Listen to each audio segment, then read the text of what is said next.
Cuando nos preguntan ¿para qué existe la Iglesia Evangélica Bautista de Salamanca?, nosotros contestamos que la Iglesia Evangélica Bautista de Salamanca existe para 4 propósitos. En primer lugar, adorar a Dios. En segundo lugar, discipular al creyente. En tercer lugar, para evangelizar al inconverso. Y en cuarto lugar, para servir a Dios y al prójimo.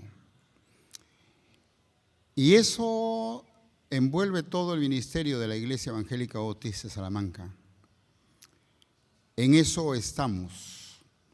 Precisamente al final de este mes van a haber 2 actividades muy especiales. Durante todo el mes se van a estar preparando para esto, por cierto, pero van a haber 2 actividades muy especiales que tienen que ver con el asunto de la evangelización. Ustedes saben que aquí en Perú van a haber estos Juegos Panamericanos y va a haber mucha gente, no solamente que le guste el deporte aquí en el país, sino también del extranjero. Hay un movimiento bastante deportivo, por cierto, aquí en nuestro país, pero que da la oportunidad a la Iglesia poder participar en la evangelización. Sería magnífico que también usted considere si la Iglesia Evangélica Bautista de Salamanca existe para evangelizar al inconverso y yo soy parte de la Iglesia Evangélica Bautista de Salamanca, también estoy involucrado en esta tarea. Decimos que existimos para servir a Dios y para servir al prójimo. También al final de este mes, la Iglesia va a salir, como cada año lo hace en 2 oportunidades cada año. En el mes de julio, al final del mes, vamos a salir un grupo de hermanos hacia la ciudad de Piura, donde van a estar desarrollando una campaña de salud y a la vez también una campaña evangelística, porque queremos aprovechar la oportunidad de que mucha gente que está preocupada por su salud física también entienda que mayor preocupación debería causarle su salud espiritual, sobre todo si no conocen aún a Cristo como Salvador personal. Así que son formas como servimos a nuestro gran Dios y a nuestro prójimo. Pero hay una cosa que es muy importante considerar, el primer propósito de la Iglesia, que es adorar a Dios. Y le voy a rogar que volvamos otra vez, por favor, al libro de San Mateo, el capítulo 5, en la porción que se dio lectura en el tiempo de la lectura bíblica, para que veamos aquí algunos detalles importantes que nosotros no debemos olvidar. ¿Para qué existe la Iglesia Evangélica Bautista de Salamanca? Principalmente diríamos que ese es el propósito que encontramos aquí en la Biblia, designado especialmente para la Iglesia. Cada uno de los que hemos dicho, servir a Dios, adorar a Dios, discipular, evangelizar y ministrar, está en la palabra de Dios como responsabilidad para la Iglesia. Sin embargo, la primera de ellas, y por lo cual tú y yo estamos aquí reunidos en esta mañana, es para que adoremos al Señor. Vamos rápidamente, por favor, a Mateo capítulo 5 y vamos a leer en primer lugar el versículo 13. Mire la forma como se expresa este versículo. Vosotros sois, ¿qué? La sal de la tierra. No es que podrían llegar a ser sal, no. Hablando el Señor al grupo que estaba enseñando, instruyendo, preparando para que en adelante ellos lleguen con el Evangelio hasta lo último de la tierra, les dice, ustedes son la sal de la tierra. Nosotros, en este tiempo, diríamos entonces que somos la sal de la tierra. En el versículo 14 utiliza otro símil. El versículo 14 dice, vosotros sois la luz del mundo. No dice también, llegaréis a ser la luz del mundo. No, dice, ustedes somos en la actualidad la luz del mundo. Ahora, dos símiles que evidentemente son sumamente importantes cuando entramos a detallar un poco la función de estos dos elementos, sal y luz. Usted sabe que la sal es importantísima para nuestra alimentación, ¿verdad? ¿Por qué? Es un saborizante, le da un sabor especial. Cuando la comida está desabrida, pues como que no nos agrada mucho, ¿verdad? Especialmente si usted está comiendo algo como, por ejemplo, un huevo sancochado. Yo no lo uso, no le pongo sal, pero la mayoría de personas veo que le ponen sal para hacerlo más agradable, ¿verdad? Cuando vamos a la selva y vemos que están pelando ese fruto que es más pepa que pulpa, ¿cómo se llama ese frutito? Aguaje, ahí está. Están pelando su aguaje. Bueno, aguaje en sí ya es agradable, pero ellos le ponen un poco de sal para hacerlo más agradable. Así es la sal. Saboriza nuestra alimentación, la hace más agradable. Pero también la sal es un preservante. Antiguamente, cuando no había refrigeradoras, pues entonces, ¿con qué preservaban la carne de un día para otro o de una semana para otro? Era pues con la sal. Se estiraba la carne muy delgadita y entonces se le ponía un poco de sal y tenía carne para un buen tiempo del mes. O en el caso del pescado, igual también se abría el pescado y se le echaba sal y se preservaba el pescado para un buen tiempo. ¿Ok? Pero también la sal es algo importantísimo en lo que se refiere pues a el asunto del calor en el horno. Antiguamente se usaba mucho esto. Ahora ya no tanto porque los sistemas han cambiado enormemente. Tenemos refrigeradora y pues los hornos, especialmente en las panaderías donde se usa el horno, pues ya no se utiliza el fuego directo como lo era antes, pero para hacerlo más fuerte al fuego, pues le echaban un poco de sal y entonces el fuego crecía. Ok, la iglesia tiene esas funciones en una manera muy especial, hermanos. ¿Se acuerdan ustedes cuando vinimos a los pies del Señor Jesucristo? Usted vino a los pies del Señor Jesucristo, yo vine a los pies del Señor Jesucristo. Aunque de repente no éramos los más desdichados del mundo, todavía teníamos vidas vacías, ¿verdad? Por eso es que nos involucramos en una y otra cosa, incluyendo algunos vicios, para llenar un poco los vacíos que había en nuestra vida. Hasta que vino Cristo a nuestra vida, a través de algunos hermanos en la iglesia, y nos hablaron de Cristo. Hermano, cuando usted está discipulando a una persona nueva en la fe y le habla de la maravilla que es Dios en nuestra vida, usted puede ver en su rostro y mirar a sus ojos lo asombrado, lo iluminado que se ve esa persona, porque los vacíos de su vida han sido llenados. Y esa vida que de repente estaba opacada por una tristeza, alguna situación complicada en su vida, de pronto comienza a mostrar un poco de alegría, de felicidad. La palabra de Dios vino a nuestra vida a través de la iglesia y endulzó nuestra vida, saborizó nuestra vida. Pero es más, en estos días cuando estamos escuchando acerca de la situación moral de nuestro país, ideologías, acerca del asunto de la práctica sexual sin condiciones, o como algunos dicen por ahí, libremente, que entre comillas son prácticas de la modernidad, que no son otra cosa sino perversión, corrupción, inmoralidad. Y cuando vemos que el mundo se hunde en esas filosofías, esas ideologías, esas prácticas, y decimos, ¿qué podría solucionar estos problemas? porque aún la educación está malograda.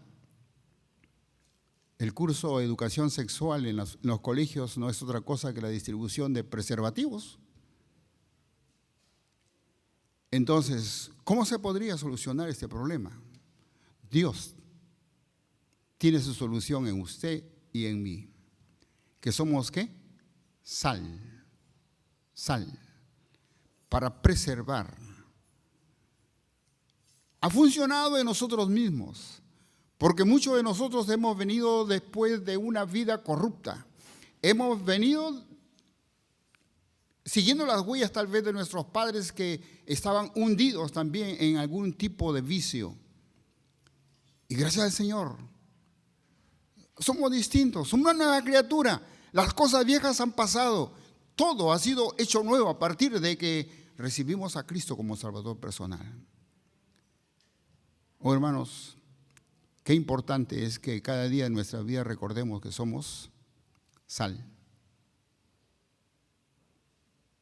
Y lejos de criticar de repente la perversión en que se está hundiendo el mundo, estemos orando por ellos, porque sin tu participación y sin mi participación, ¿qué le espera a este mundo? Por otra parte, qué importante lo que el Señor nos dice, que somos luz. Muchos de nosotros hemos venido de las tinieblas espirituales, donde nos encontramos por toda nuestra niñez o juventud, los que hemos recibido a Cristo como personas ya adultas, pues toda nuestra vida estábamos en una oscuridad espiritual. Todo eso que acabamos de mencionar hace un momento, pues solamente evidencia que hay una tremenda oscuridad espiritual. No importa cuántos títulos adquiera el hombre en su educación actual. No importa, ustedes pueden ver aquí mismo en nuestro país a cuánta gente se le está juzgando y encarcelando. ¿Por qué? Por corruptos. Ahora, ok, pero ¿que esa gente es ignorante? No. Han pasado por una educación superior, han adquirido inclusive algunos títulos mayores, pero son corruptos porque están en una oscuridad espiritual. ¿Cuántos de nosotros, cuando un día cuando aún no conocíamos a Cristo, nos dieron un vuelto de más? Salimos de la tienda regocijándonos, ¡qué buena suerte! En algunos casos, inclusive algunos creyentes dicen, ¡uy, qué bendición! Me dieron un vuelto de más. ¿Y cuánto después de haber crecido en nuestra vida espiritual le hemos dicho al tendero, Señor, me está dando vuelto de más?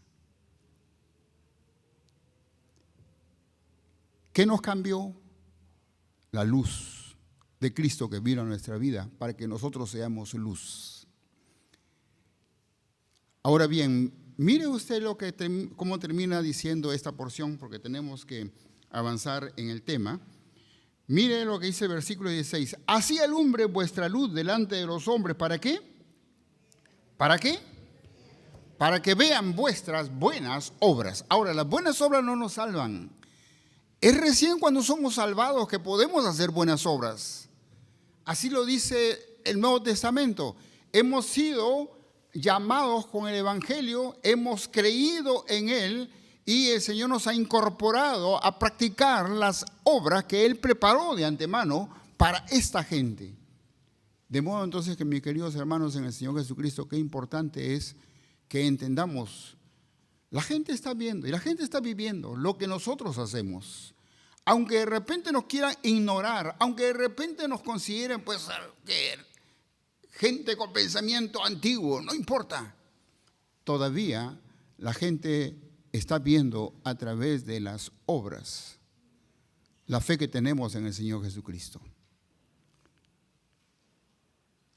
Pero aquí va por qué nosotros decimos que existimos para adorar a Dios. Porque miren lo que dice aquí el versículo 16 casi al final. Voy a leer otra vez el versículo 16. Así alumbre vuestra luz delante de los hombres para que vean vuestras buenas obras. ¿Y qué? ¿Y qué? Y glorifiquen a Dios. Y glorifiquen a Dios. En otras palabras, todo lo que hacemos debe apuntar a que glorifiquen a Dios. Todo lo que decimos debe apuntar a que glorifiquen a Dios. Todo lo que emprendemos debe tener el propósito de glorificar a Dios. Oh, hermanos, si el Señor te bendice con una criatura en tu hogar y tienes que cargarlo y abrazarlo, pues no reniegues por el momento. Piensa más bien en que tienes la oportunidad de prepararlo, de instruirlo, para que un día él glorifique a Dios, ella glorifique a Dios. Qué importante, mi querido hermano en el Señor Jesucristo, que entendamos, esta es la función de la iglesia. Somos sal, somos luz, pero también el pasaje nos advierte, cuidado, porque la sal puede perder su sabor y no hay forma de volverle a incorporar el sabor. No, ya no hay. El pasaje nos va a decir lo siguiente: no sirve para nada sino para ser echada en la calle, para que cuando la gente pase la pise. Hermanos, es importante que entendamos esto. Tenemos un sabor en nosotros para dar sabor a la vida de las personas. Tenemos un poder preservante en el mensaje para preservar de la corrupción a la gente. Tenemos una luz, la luz de Dios en nosotros, para iluminar en la oscuridad en que se encuentra este mundo. ¿Para qué? Para la gloria de Dios. Para la gloria de Dios. Ahora, ¿se puede perder el sabor de la sal? Sí. ¿Cómo? Según la palabra del Señor dice aquí. Pues yo diría que hay varias formas como la sal podría perder su sabor. Y de repente vamos a mencionar algunas de ellas. Cuando queremos, la iglesia puede perder el sabor de sal cuando queremos que la iglesia se transforme en nuestro club. Es decir, es el lugar donde me reúno con mis amigos. La iglesia son algunos mis amigos. Y no me abro para nada más de las funciones para las cuales la iglesia existe. Me quedo ahí con mis amigos. Esto más o menos es lo que sucedió en el tiempo del apóstol Juan, cuando él escribe acerca de un hombre llamado Diótrefes. La iglesia no estaba cumpliendo con lo que tenía que hacer, porque uno que prácticamente manejaba las prácticas de la iglesia local en aquel entonces, pues la había transformado en algo así como su club. Tengamos cuidado, que la iglesia no es un club, es sal y es luz. Pero también podríamos perder nuestro sabor cuando dejamos que el mundo se infiltre en la iglesia y la iglesia pierda entonces su mensaje de la buena doctrina. Y yo diría que no tenemos que ir muy lejos, pero hay iglesias que han permitido eso, que las prácticas del mundo ingresen a ella. Y ha perdido totalmente su propósito. Podríamos continuar con esta lista. Diríamos que perdemos nuestro sabor cuando nos transformamos en un grupo localista. Es decir, estamos tan preocupados por nosotros estamos tan interesados en tener cosas de clase A, los mejores equipos, las mejores bancas, el mejor local, la mejor pintura, y estamos tan interesados en todo eso que a la larga de repente no es malo, pero nos estamos olvidando de que el Señor nos manda hasta lo último en la tierra. Es decir, más o menos lo que sucedió en el tiempo de la primera iglesia. ¿Se acuerdan ustedes? La iglesia estaba predicando en Jerusalén. ¿Habían convertido? Sí, muchos convertidos. El primer mensaje de Pedro se convierte en 3,000 personas. En el segundo mensaje de Pedro, 5,000. Y si sacamos la cuenta cuántos habían ya por aquel entonces, no serían menos de 20,000 personas que ya habían recibido a Cristo como Salvador personal. Y la iglesia dejó de mencionar números para simplemente decir que se multiplicaba. Crecía. ¿Pero dónde? En Jerusalén. ¿Se olvidaron que el mandato del Señor era Judea, toda Judea, también toda Samaria y hasta lo último de la tierra? Tan localistas, tan interesados en donde ellos se encontraban, que no pensaron en la gente pobre de otros lugares o en la gente rica de otros lugares que sin Cristo se van al infierno. Hermanos,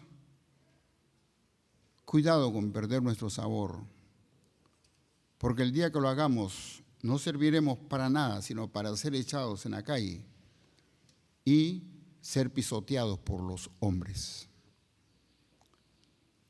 Pero ¿cómo podemos perder la luz? Bueno, el pasaje nos ilustra diciendo: no se enciende una luz para ponerlo debajo de un cajón.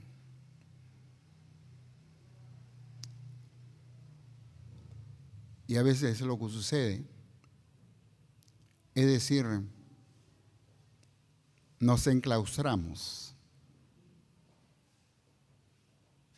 y estamos tan encerrados en nosotros mismos que no permitimos que otros ingresen. Permítame ilustrarlo de la siguiente manera. Si usted tiene un amigo, termina el culto y busca a su amigo y no le interesa en absoluto a las personas que nos están visitando. No busca a otra persona para saludarlo o hacerlo sentir bien en la casa de Dios o en el templo aquí en Salamanca o como quiera llamarle, no importa, pero busca a sus amigos en lugar de estar buscando a otras personas. Es una práctica muy mala, hermanos. No solamente por lo que en teoría la Biblia nos manda a no hacerlo, sino que hemos visto también en la historia que la práctica de esa situación, esconder nuestra luz en cierta forma, pues ha llevado a muchas iglesias. Quiero más o menos mencionar lo siguiente. Tanto en Europa como en Estados Unidos han habido grandes iglesias, hermosas iglesias, que han hecho templos grandes, pero que un día lo transformaron pues en eso, una especie de club. Según ellos, celosos de la buena doctrina, pero que no era otra cosa sino más bien esconder la luz debajo de un cajón. ¿Y qué ha pasado? Pues los más adultos han ido muriendo sin dejar juventud en la iglesia, sin dejar niñez en la iglesia, sin dejar ningún legado, sin pensar en el futuro. Ellos han vivido para sí su cristiandad. Y los viejos han ido muriendo y la iglesia también ha ido muriendo. De modo que se puede contar por miles los templos hermosos que han sido cerrados, ya no hay cultos, y en algunos casos han sido vendidos a precios muy bajos a una congregación que está emergiendo. Hermanos, que nunca este templo se transforme en una fábrica, porque el Señor proveyó los medios necesarios para que se construya lo que tenemos, para predicar el Evangelio del Señor Jesucristo, para prepararnos, ¿para qué? Para que vayamos al mundo a predicar el Evangelio de Cristo. Nos reunimos para adorar al Señor, pero no nos quedamos con nuestra luz encerrada debajo de un cajón. Debemos salir para predicar el Evangelio del Señor Jesucristo. Y para terminar ya, quiero pedirles por favor que vayamos a algunos versículos y con eso ya estaremos concluyendo. Voy a rogar por favor que busque en 1 Corintios. Vamos a 1 Corintios, el capítulo 10 y el versículo 31. 1 Corintios, el capítulo 10 y el versículo 31. Voy a rogarle por favor que nos pongamos de pie para que leamos esta porción de la palabra del Señor. Y vamos a leerlo todos juntos, por favor. Léalo conmigo, en voz alta. Esto lo dice también de otras maneras el apóstol Pedro, el apóstol Juan, pero quise terminar el tema considerando lo siguiente. Fui salvado para la gloria de Dios. Así lo dice Efesios. Fui salvado para la gloria de Dios. Fui edificado para la gloria de Dios. Soy preservado para la gloria de Dios. Y Efesios termina diciendo, pues el día que yo esté en la gloria será para la gloria de Dios. Así que mientras estamos aquí en la tierra, el apóstol Pablo nos va a decir lo siguiente. Lea por favor conmigo en voz alta. Si pues coméis o bebéis o hacéis otra cosa, hacedlo todo, ¿para qué? Para la gloria de Dios. Hazlo todo para la gloria de Dios. Cuando estés pensando de repente en hacer algo para tu propio provecho, ten cuidado. Cuando de repente por ahí vienen algunas voces diciéndote, pero no seas tonto, hazlo así, ten cuidado. Porque si el Señor te dio vida, te salvó, te enseña y te preserva en la fe, es para la gloria de Él. Oremos. Amado Padre Celestial, muchas gracias por dar la oportunidad de estar celebrando en esta mañana los 42 años desde que esta iglesia se organizó legalmente.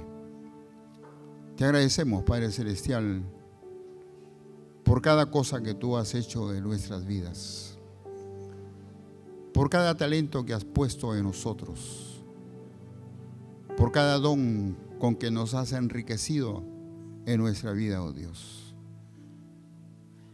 Que no seamos creyentes negligentes, que no seamos egoístas con lo que tú nos has dado, sino que seamos obedientes, oh Dios, en cumplir lo que tú nos has mandado hacer.